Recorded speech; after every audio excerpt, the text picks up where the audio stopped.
Hello, this is my tutorial to how to register in CoinPH. Tuturuan ko kayo kung paano mag-register. So, punta ka lang kayo sa Play Store. Kung wala pa kayong CoinPH, mada-download niyo siya sa CoinPH. So, search mo lang ang CoinPH. So, ayan. Ito yung login ng CoinPH wallet. So, pagkatapos mong i-install,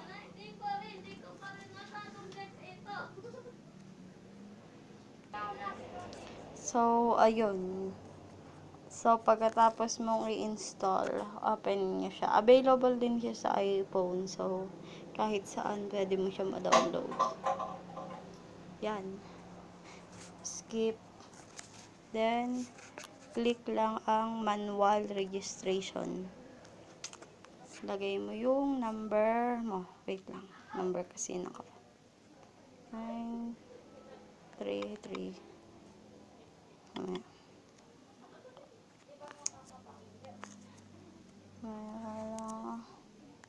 So, lalagay nyo yung I have promo para may free 60 kayo. Kasi kapag wala kayong promo code, wala kayong free 60. So, 10 lang ata ma-receive nyo. So, ayun. Dapat lalabas yung pangalan ko.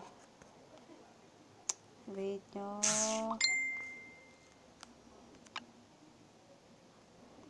Wait. Mabagal lang internet eh.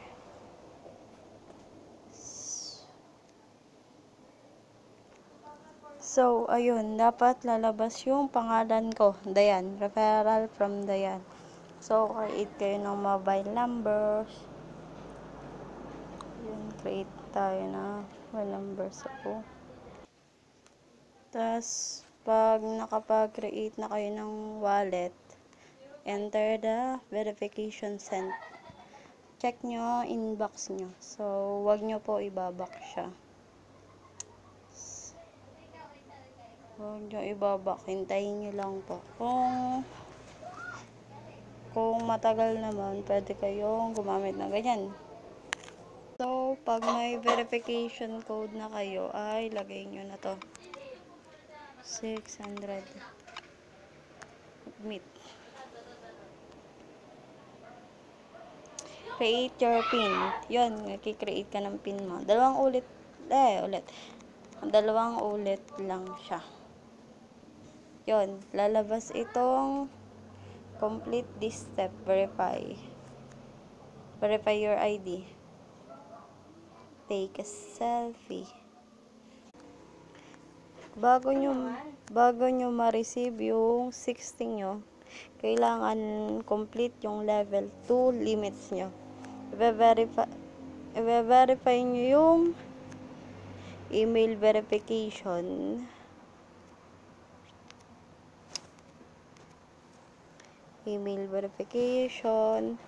Identity verification, selfie verification.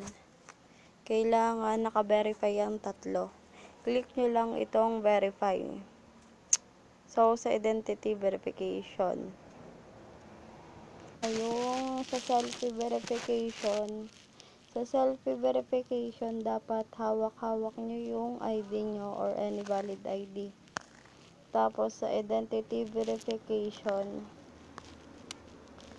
yun, magpapasok kayo ng mga valid ID. So, ang mga valid ID lang na accepted ay, oh my god,